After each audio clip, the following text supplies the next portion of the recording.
Hello, this is Siddharth Dambar from Chicago Arthritis and Regenerative Medicine. Welcome to our webinar today. Prior to starting, if you could please indicate in the chat section if you can hear me clearly, and if you can see the screen, I would appreciate it. I appreciate everyone tuning in today for today's webinar. I am looking forward to discussing regenerative medicine with you all, and I think this works best as you start putting in your questions, because I think that helps with the flow. I've got content that I can go over, but it's always helpful if I can tailor it to whatever questions or concerns or thoughts that you have. Wonderful. Looks like I can be seen and heard clearly. Very interested to know where people are tuning in from as well as I get started here. Great. So today's webinar, we are discussing regenerative medicine. Things that you should be able to get from this webinar today include the following. You'll learn about the best available non-surgical treatments for arthritis, tendinitis, injuries, and back pain that do not require surgery, where we're using your own cells. What is legitimate and appropriate in the field of regenerative medicine, and how to choose the best physicians when it comes to your own treatment in this regard.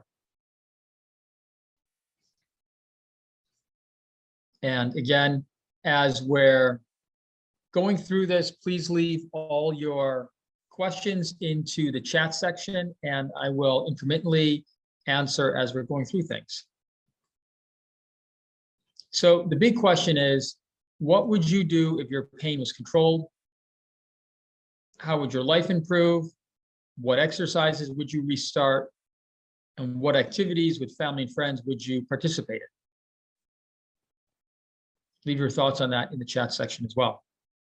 I know for most of the people that I work with, my own family members, my own friends, and even for myself, I think the most important thing is, how do I maintain my level of activity that I enjoy and that's important to me, that lets me enjoy my life with my family and my friends? And if there are things that I've lost, what can I do to get back to that? So who am I? My name is Siddharth Dambar, physician here at Chicago Arthritis and Regenerative Medicine. I specialize in rheumatology as well as regenerative medicine. I'm also a specialist in image-guided musculoskeletal injections, in practice since 2008 and involved in regenerative medicine since 2008. Also part of the Regenerative Network since 2012. The Regenerative Network is the largest affiliation of physicians around the country, actually the world, that are focused on regenerative medicine, where we share our experience in treatment and with patients, as well as sharing protocols and data and outcomes as well. So my personal journey into regenerative medicine, I used to play tennis, somewhat competitively when I was in high school, and stopped playing in my young adulthood. I got back into it in my mid-30s. And around that same time, I started to learn about musculoskeletal ultrasound, looking at joints and tendons and ligaments, and started to notice not only in myself, but in patients, tendon and ligament injuries, and started to realize how poorly that's treated by medicine. That then got me involved in things like prolotherapy and platelet-rich plasma, and then eventually also your own bone marrow-derived stem cells and other regenerative medicine treatments.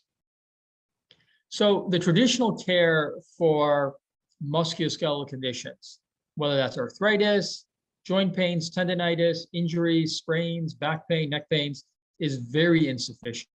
It basically consists of masking the pain and then waiting for eventual surgery. The equivalent of that, if we were talking about, let's say, diabetes or high blood pressure, would be, instead of treating it at an early stage, why don't we wait until you've actually had a heart attack or a stroke? It's a really terrible way to treat those kind of conditions. And the expectation in those kind of conditions is that we would do something before things became really bad. And I think we need to take that same kind of perspective when it comes to treating your own musculoskeletal conditions. So problems with traditional care, pain medications, they don't fix the problem.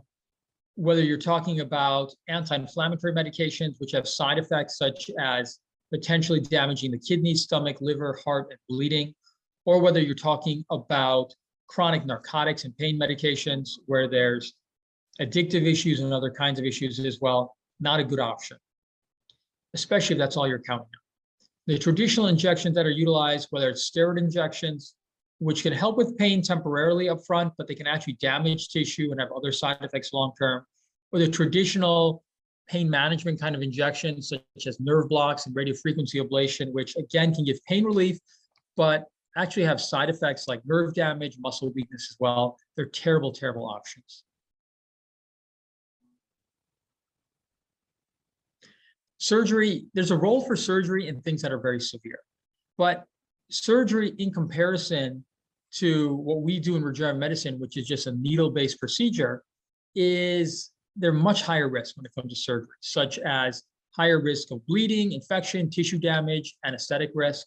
They can accelerate the arthritis process. They can lead to more instability, and more routine surgeries, including knee arthroscopy, if you have knee arthritis, have been proven to be not more effective than just sham surgery or physical therapy.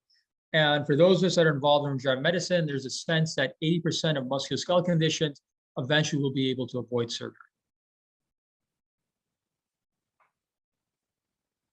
So in searching for better options, I'm looking for what are treatment options that have lower side effects or avoiding side effects that you get with surgery or pain medications that can actually improve the cause of your problem and that can actually lead to long-term improvement as well.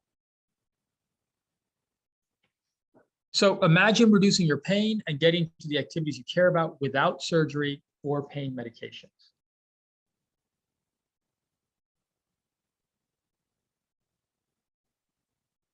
So regenerative medicine, this is the field of medicine that's relatively new where you use your own body cells to treat arthritis, tendinitis, injuries, and pain. So as an example, if you think about how the normal healing process works, you have, let's say something as simple as you have a small cut on the finger. What you have is an infiltration of platelets that come into that area. Those platelets release growth factors. Those growth factors then stimulate your own local stem cells, which then coordinate the normal healing process. So that involves inflammation, more cells coming into the area, and then eventually rebuilding that tissue. That works great when you have tissue that has good blood supply. It does not work well when you have tissues that have poor blood supply. And that includes tendons, cartilage, ligaments, other musculoskeletal tissue as well, which can be very hardy for that initial injury. But if they've been injured or recurrently injured, they tend to not heal very well. So regenerative medicine is the process where we take those same cells from your own blood or your own bone marrow and then inject them into the tissue that's been damaged with the intention of getting that same kind of healing process. So why regenerative medicine? Number one, I'll describe later on, we're really treating the source of the problem. Number two, it's safer than surgery. Number three, it's effective for most musculoskeletal conditions. And then lastly, eventually this will really replace 80% of orthopedic surgery, will be managed by regenerative medicine. In the same way that in cardiology, heart disease used to be primarily open heart surgery, and now 95% of it is treated by either medications, dietary management, or needle-based procedures, where you can avoid big open surgeries. So how does regenerative medicine work? Well, to begin with, we can optimize your damaged cellular tissue. So if you take tissue that's been damaged, what you find are cells that are no longer functioning well. They're no longer pumping out the right kind of proteins or enzymes. By injecting your own bone marrow-derived stem cells, you can actually get those cells to start functioning better. In addition, in tissue that's been chronically damaged or kind of worn out, the cells, what you can do is actually add cells that are now healthier, that can now function at that normal level. In addition, by treating a lot of the soft tissue structures, which I'll describe and show a little bit later, you can actually strengthen the supportive structures that are around the injured joint or tendon, which can then actually help with pain as well as function. We can also reduce chronic inflammation that you see in a lot of chronic arthritic conditions, and you can also treat nerve and muscle damage to actually improve the overall structural unit. So some really common questions that patients have. Number one, is this legal? The answer is yes, if you're following the guidelines. The FDA has very strict guidelines, including are you using your own cells and not somebody else's? Are you using them in a way where they haven't been significantly altered? And if you're injecting them into orthopedic tissue where they normally belong. If you follow those guidelines, and yes, you are in fact following the FDA guidelines, and this is legal. If you're not following those guidelines, this is not legal. Everything we're talking about today falls within that regulatory framework and is legal. If I'm older, should I use somebody else's cells? That is not accurate. I hear patients say that. I hear physicians telling patients that. The reality is that evidence out there shows that when you use your own cells, for the most part, that is adequate and appropriate for treating arthritis, tendinitis, injuries, and back pain. There are definitely added risks when you use somebody else's cells. You do not want to take that lightly. Your body is fine-tuned to using your own cells. If you use somebody else's cells, your body will react to that, and not always in a good way. Are there age limits? For the most part, no. Age does not seem to make an impact when it comes to treating knees, lower backs, shoulders, elbows, ankles, and neck issues. If you have a hip issue, if you're over the age of 65, then yes, age can make a difference in terms of outcome. What sort of doctor does these treatments? In medicine, the more specialized you are, the better you're able to really properly treat specific conditions. So number one, you want to be a physician that's focused on musculoskeletal conditions. What that means is if your physician is treating your general health, treating you with Botox treatments, and then on the side doing these kind of treatments, they're not an expert in these kind of conditions. They shouldn't be doing that. Number two, they should be focused on non-surgical treatments. My surgical colleagues are very good at surgery. They don't have the right training for these kind of treatments where you need to have a high level of image guidance, X-ray and ultrasound guidance. And then lastly, you should be really only focused on regenerative medicine treatments. I have colleagues where they'll be giving steroid injections, nerve blocks, other types of treatments, and then they may occasionally recommend regenerative medicine treatments as well. They're not experts in this. They're not really clear about when to do this, and they don't have the right experience. So you really want to work with someone who has all the right experience with this. Can these treatments help if I've already had surgery? Yes, if you've had arthroscopy for the knee, if you've had rotator cuff surgery, if you've had lower back surgery, yes. If you've had a joint that's been replaced, let's say you have a knee replacement where now you have metal, they amputated the joint, now you have metal, you can't inject into that joint. You may have pain that's coming from a nerve, the lower back, that can still be treated, but treating that joint, once there's metal in there, you can't do that. My general recommendations for orthopedic surgery are try to keep your own tissue, try to keep your own anatomy, try to avoid surgeries that cut out tissue. Always consider regenerative medicine treatment if you've been recommended a surgery. So we're going to talk about some really keys when it comes to regenerative medicine, show you some pictures, give you a sense of what is possible and what's appropriate. So there's this idea in architecture called Tensegrity. It's this idea that the individual units in a structure may be weak on their own, but if you put them together, you closely support them, put them under compression, they get stronger. So the same concept applies in medicine as well. So biotensegrity is the same concept when it comes to your own joints and tendons. So prolotherapy is this idea that if you inject your own cells into the soft tissue structures around the joint, you will get an overall stronger joint. The idea being that if you can strengthen all those other tissues, the layers and layers of tissues around the damaged joint, you'll get a stronger unit. That leads to progressive strengthening over time, which then leads to longer lasting results. Important because when it comes to treating, let's say, something like a knee or a lower back, you don't want to only treat the joint or the epidural space. You want to treat all the other ligaments, tendons, muscles, everything else that's around that joint in order to get a better result. A lot of the folks who are doing these kind of treatments, a lot of the physicians that are doing these kind of treatments don't have that understanding. So as an example, if you're getting, let's say, a PRP treatment for your knee, if your physician is only injecting into the joint of the knee and they're not injecting into the ligaments, the meniscus, the tendons, the muscles, you're not going to get the right kind of treatment result. So here's a case study of a lower back pain patient, 71-year-old man. He'd had prior surgery for the lower back. We ended up treating, he has chronic lower back pain. Unfortunately, we see that a lot in lower back patients who've had surgery. This is someone who we ended up originally treating his ligaments, facet joints, muscles, and epidural space. So not only treating where the nerves are that causes pain, but treating everything else as well. First treated with platelet-rich plasma treatment. He had mild to moderate response to begin with, 30% improvement. We end up escalating to using his own bone marrow stem cells. He's now at a 75% improvement and doing really well. Good example of where you treat all the structures that are causing pain, not just, let's say, what you see on an MRI image, but also the ligaments, the set joint, the muscles, and epidural space, and how actually using different types of regenerative medicine treatments can make a bigger difference. So orthobiologics are the tissues, including platelets and bone marrow stem cells, that we use to treat patients with these conditions.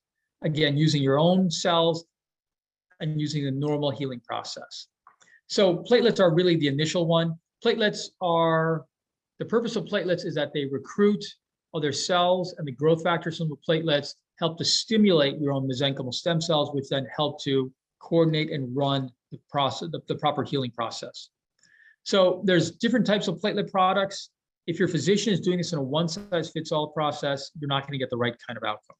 You need to be able to adjust the concentration of platelets that you're using based on the tissue that you're treating, whether it's joints or tendons or ligaments or nerves. You need to be able to take out the red blood cells and only have your platelets. That picture on the right is an example of platelet-rich plasma where you have red blood cells, and platelet-rich plasma where you've taken out the red blood cells, which is only that amber or yellow color. Most of my colleagues that are doing these kind of treatments don't have that kind of subtlety when they're doing this. They need to get the right outcome for you. In fact, the treatment that you need with your own platelets or bone marrow is different than, let's say, your neighbor or your friend or your family member, because it's going to vary based on what your condition is and how severe it is. So this is an example of using platelet-rich plasma. This is a 45-year-old man, a cyclist, who was referred to me by a sports medicine physician. He has patellar tendinitis. He had continued pain despite physical therapy and rest. And so he came to me for other options. So the picture on the right is of an ultrasound image of a patellar tendon that's been injured. So he had platelet-rich plasma treatment under ultrasound guidance. He had 2 treatments, had a really good result. So when we talk about treatment, the picture on the right, this long structure right here is a needle. What it's injecting into is a patellar tendon, and this is actually the kneecap. So by doing that, he had a really good outcome. And in fact, he returned to see me a few years later, where now we were treating his other leg, because now we had a hamstring injury. Again, platelet-rich plasma, and he did really well. The next type of orthobiologic treatment you need to know about are stem cells. So this is the main cell that drives tissue repair and recovery after an injury.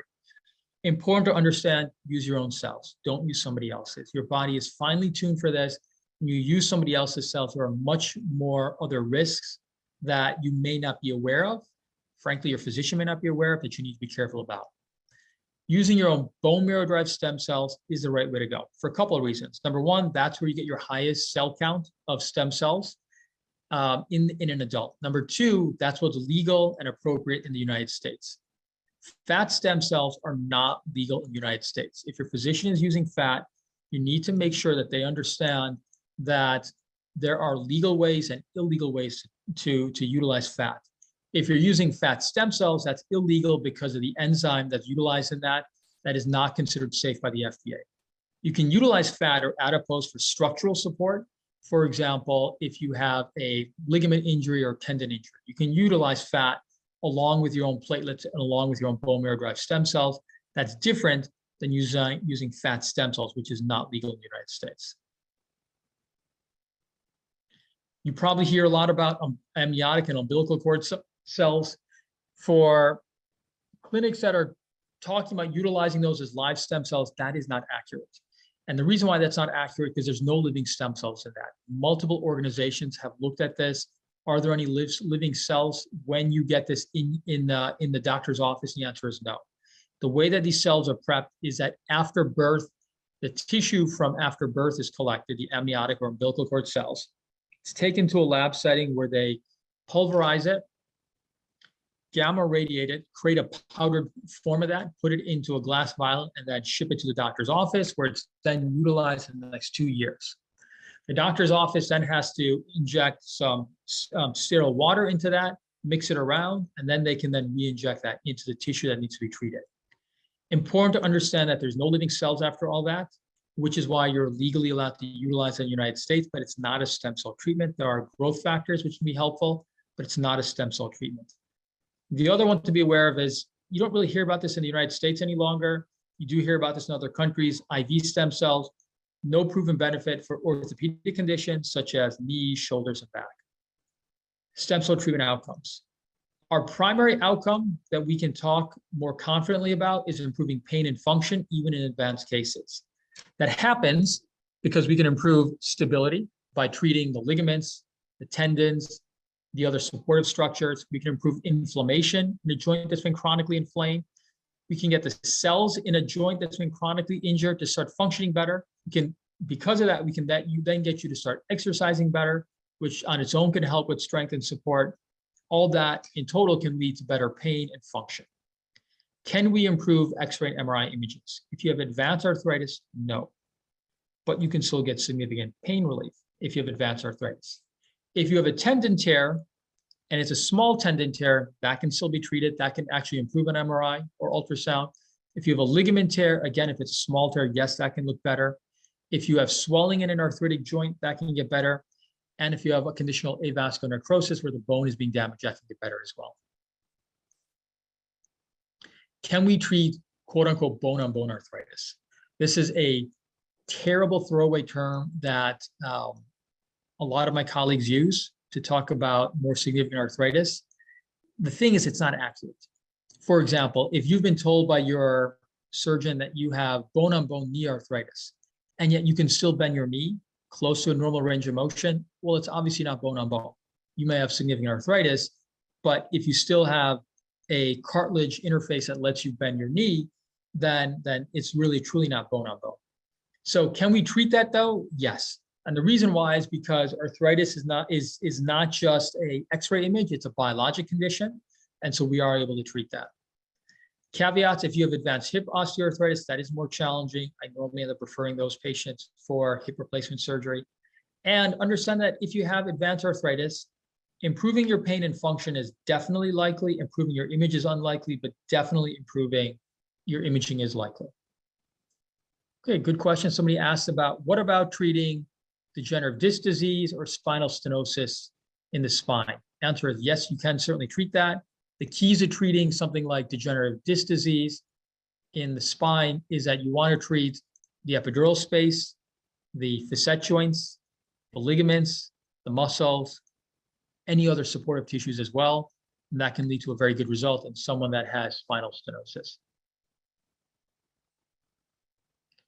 So this is a nice case of an ACL injury. When we talk about tendon and ligament injuries, can we treat a ligament injury? So if you have a partial thickness tear, if you have a full thickness tear, many people would say, no, you can't treat that.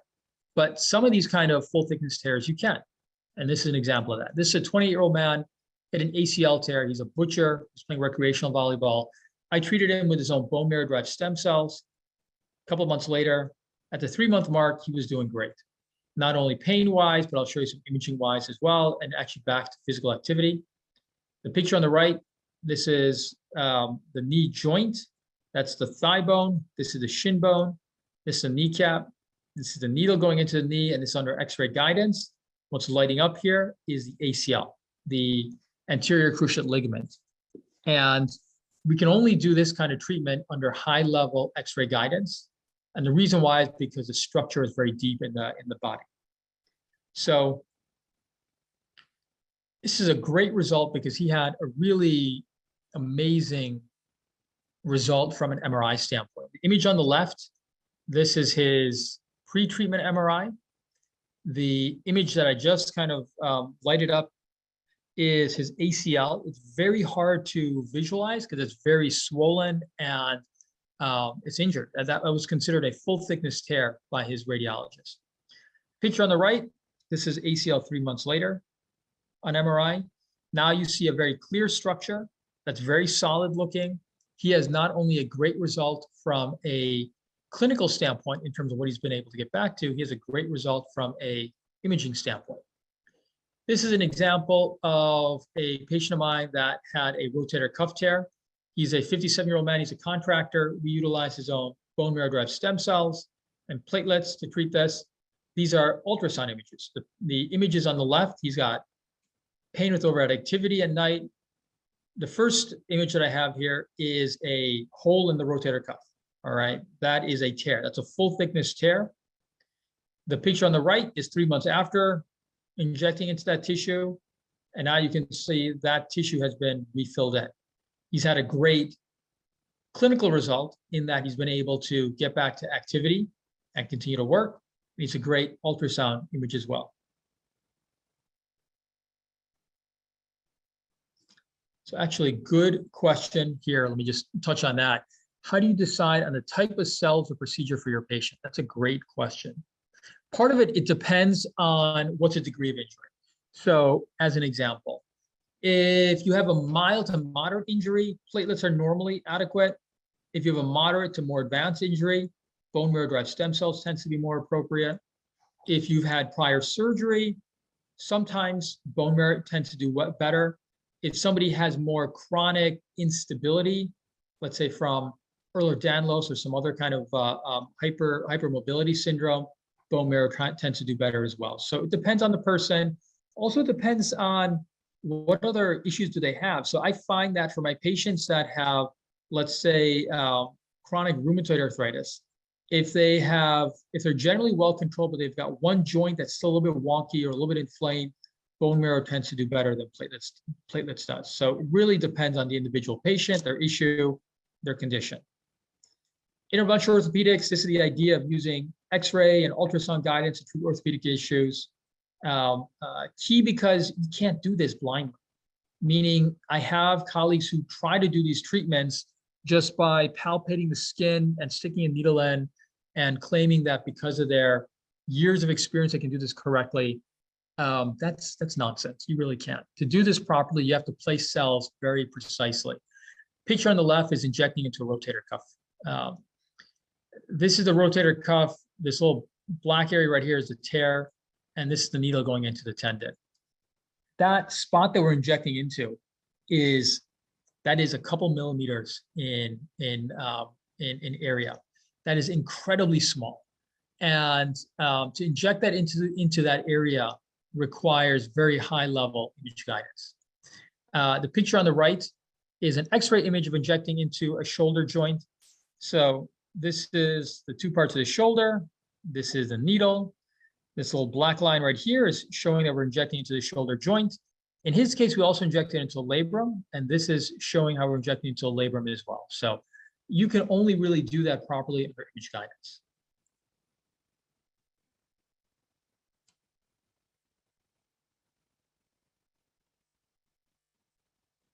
Great. I see a couple other questions. I'll get to those in a moment. Again, this is the knee imaging that I showed before. And again, if you want to know where you're properly injecting, you have to do this under either ultrasound and X-ray guidance. And really, to do this properly, your physician should have those skills. Image on the left is injecting into the patellar tendon. Image on the right is injecting into the ACL. Again, both of these are things that we can do competently and precisely by utilizing your own cells and by using image guidance. This is an example of injecting into an ankle. So this is a 41-year-old man. He's a chef. He's literally standing for 10, 12 hours at a time. So you can imagine he's developed some ankle issues. What he's developed is not only a little bit of wear and tear arthritis, but also avascular necrosis. He had bone marrow stem cells injected into the joint and the bone. He's had a great result, not only from a pain standpoint, but from an imaging standpoint. He's roughly 3-4 years out from treatment and still doing great and working. Image on the left, what you see lighting up in the ankle joint, and this is an ankle joint MRI, is avascular necrosis. That means that the bone is actually dying. And if you let that continue to die, the bone will progressively get damaged and the joint will get damaged and will be in terrible shape. Picture on the right is 3 months after treatment. That swelling in the bone, death in the bone has resolved. So not only a great clinical result, but great imaging result as well. Regenerative medicine treatments offer safe and effective solutions for your pain. Good question. Can you tell exactly how many stem cells you're injecting? So, great question. So there are a couple different ways that you can really properly calculate that. In a research lab setting, all right, you can properly calculate exactly how many cells you're injecting. We don't have a research lab setting. What we have is a clinical lab setting. So what we're able to do is calculate the number of nucleated cells, which is a marker of roughly how many stem cells that you have. So we know that if you have X number of nucleated cells, that's a healthy number of cells. And that's an indication someone's likely to get a better result. So we're able to calculate a marker that is an appropriate estimate of how many stem cells you have in the body. But when it comes to precisely calculating the number of stem cells that you're injecting, you really can only do that in a research level lab.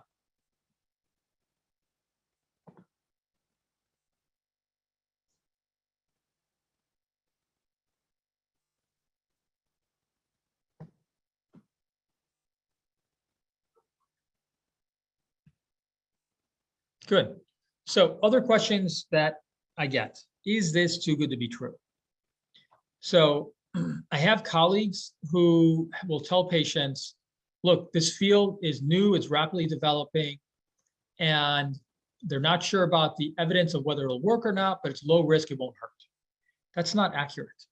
You know, there is evidence for these treatments that goes much further back. Philip Hernigue is a French orthopedic surgeon who's been doing his treatments for knees and shoulders since the mid-1990s. In the Regenerative Network, this has been going on since 2005 with data collection.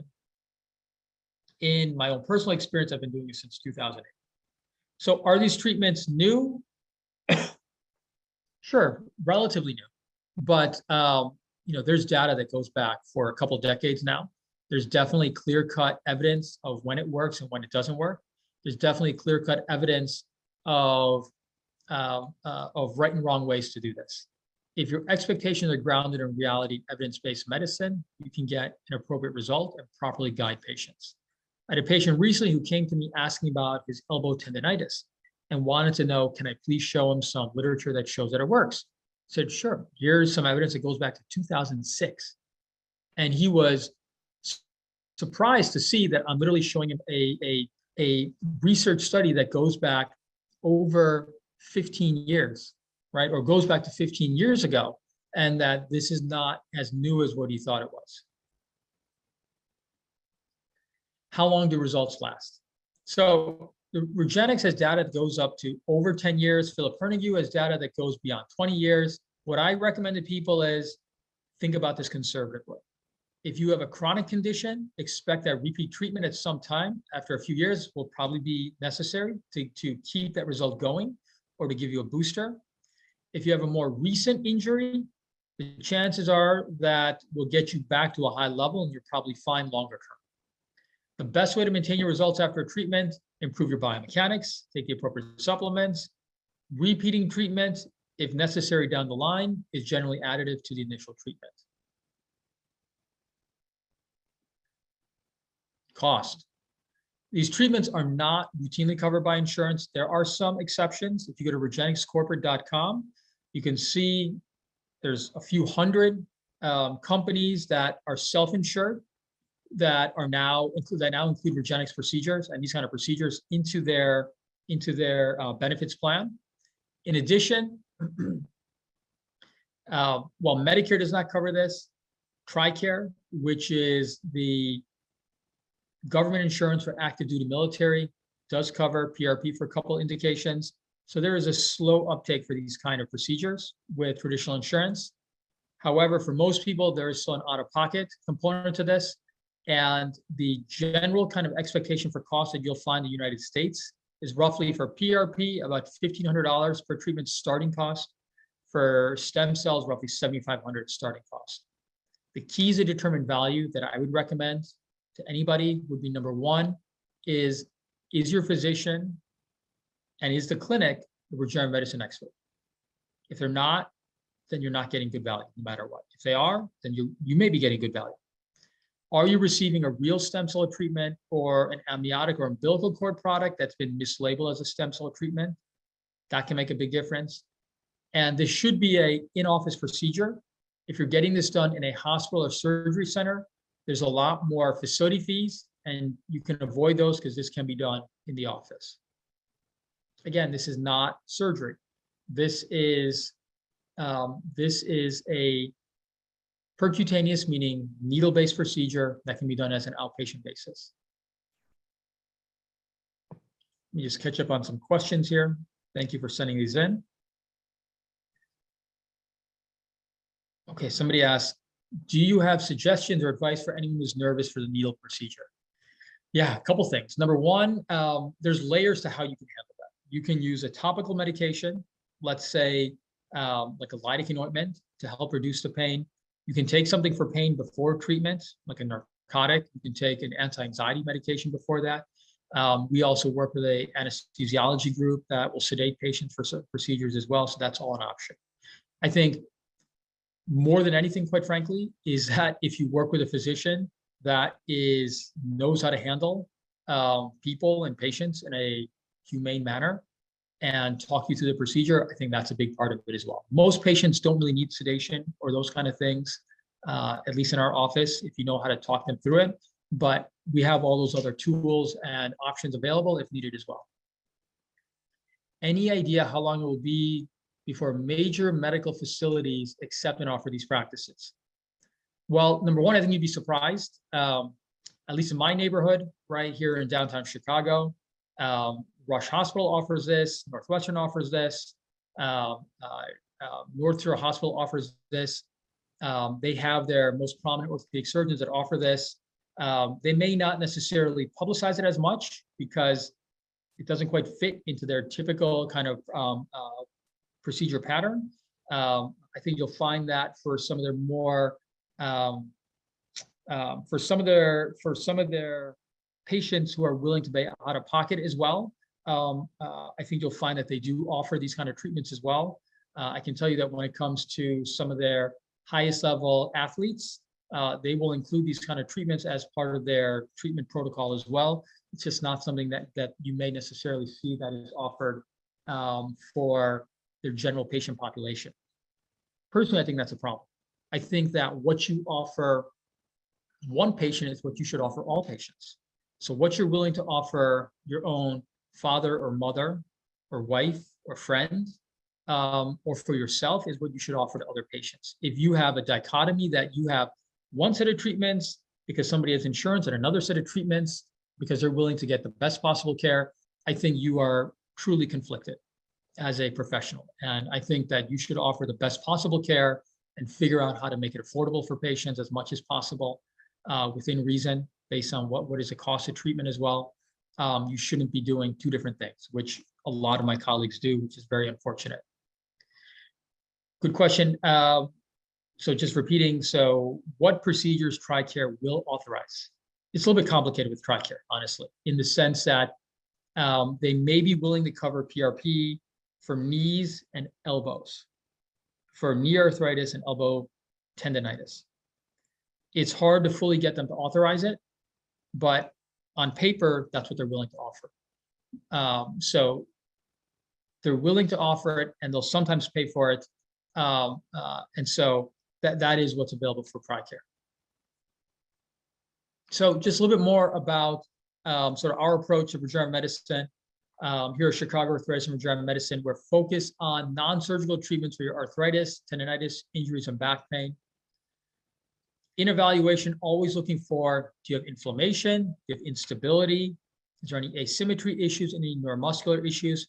Try to correct those with low-risk interventions, exercise, supplements. If not working, then consider regenerative medicine treatment. And when it comes to utilizing regenerative medicine treatment, always using the best option that is appropriate for your body, not utilizing the convenient cookie-cutter approach, quite frankly, and using a plan that fits your particular condition and needs, and utilizing, delivering those cells using the highest level of image guidance possible as well. If you're interested in being evaluated, you can make an appointment on our website at chicagoarthritis.com. You can also see the link that just popped up to make an appointment as well. You can make that either in office or via telemedicine. We frequently end up doing a lot of second opinions where people have been recommended surgery or some other kind of issue. for their treatment, and we can frequently guide people appropriately in that regard as well.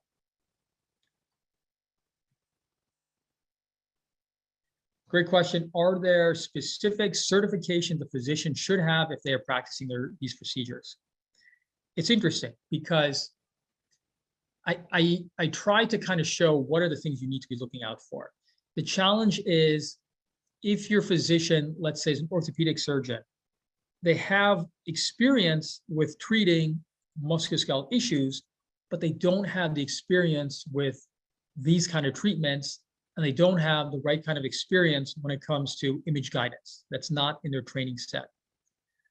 On the other hand, you can have physicians like interventional pain doctors, pain clinics, where they have experience treating musculoskeletal conditions and experience utilizing image guidance, but they don't have the right experience when it comes to regenerative medicine. Like they don't do enough of it.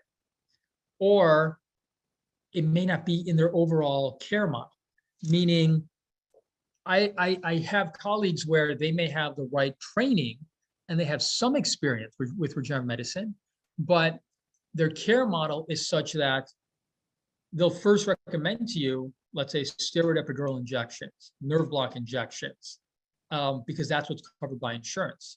And they'll only end up recommending regenerative medicine if you fail those other treatments or if you actually ask for that. Again, I don't think that's the right way to do this. I think if you've given somebody multiple steroid injections and nerve blocks, you've damaged enough tissue, you're going to hurt their chance from getting a better result long-term anyway. Why do that? So I think realistically, you want to find somebody who is focused on regenerative medicine only when it comes to treating things like osteoarthritis and tendinitis and back issues. I think they should have a high level of competence when it comes to ultrasound and X-ray guidance. And I think they should have years and years of experience when it comes to these kind of treatments where they're not just learning it on the fly. That's what I would guide family members in other parts of the world or country that are looking for a physician. Why is the hip difficult to treat? Great question. Not fully understood, but there is a study that came out a couple of years ago in a rheumatology journal where they looked at what wear and tear osteoarthritis patients, hip osteoarthritis patients were more likely to progress, what predicted that. So they actually did bone biopsies, which is amazing that they were actually able to do this. And they would biopsy the bone in patients that had mild hip osteoarthritis, and then they biopsied again a couple of years later. And they found that the patients that had progressive hip osteoarthritis actually had a dysfunction or poorly functioning stem cells in the bone. So the takeaway to me is, if you can get somebody at an early stage of hip arthritis, you should treat not only the hip joint, but you should treat the bone as well. And the reason why is because there's a biologic issue going on where the mesenchymal stem cells in the bone are not functioning well, which then eventually leads to more damage into the cartilage. And you need to be more aggressive with treating hip arthritis at an early stage than you would with other joints. And what that means is treating not only the hip joint, the hip bone, but also the ligaments as well. If someone's issue is primarily hip osteoarthritis. If they have hip pain from, let's say, a SI joint problem or lower back problem, well, then that's different. Then you're treating not only the hip joint, you have to treat those other issues as well. As an example, my mother had hip pain for literally a couple of decades. I really only discovered that as when I was a physician. After I became a physician in my mid to late 30s, I started practicing regenerative medicine. And I kind of figured out in her case that her issue was not really the hip joint, it was really the SI joint, which is basically the joint that kind of sits between the hip and the lower back. And she had instability in that SI joint after giving birth to me and then to my brother a couple of years later, which is very common that you see issue in women, that the SI joints get stretched apart, which then leads to instability in that joint, which then leads to chronic pain in the back of the hip. And so by treating her SI joint, her hip pain got dramatically better. So I think sometimes hips are difficult to treat just because the hip itself is affected. but sometimes they're difficult to treat because it's not the hip, it's actually something like the SI joint. And part of the trick is figuring out which one it is. And your physician should have the awareness of being able to figure that out.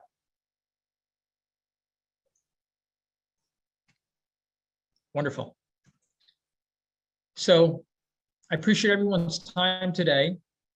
Okay, does your organization do all the expats? X-rays, okay.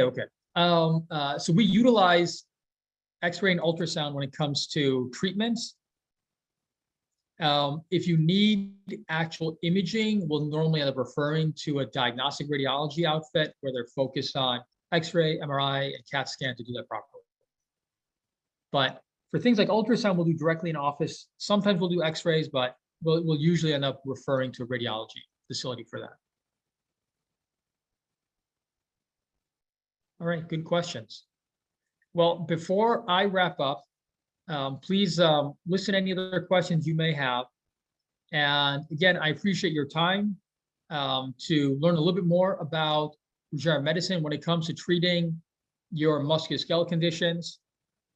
As a reminder, if you want to make an appointment for evaluation with us, you can see the link that is included in the chat, or you can go to chicagoarthritis.com and contact us. If you have additional questions or need a second opinion, you can always email us at any time. And until we connect again, I appreciate everyone's time. Have a good day and live well. Thank you. Bye-bye.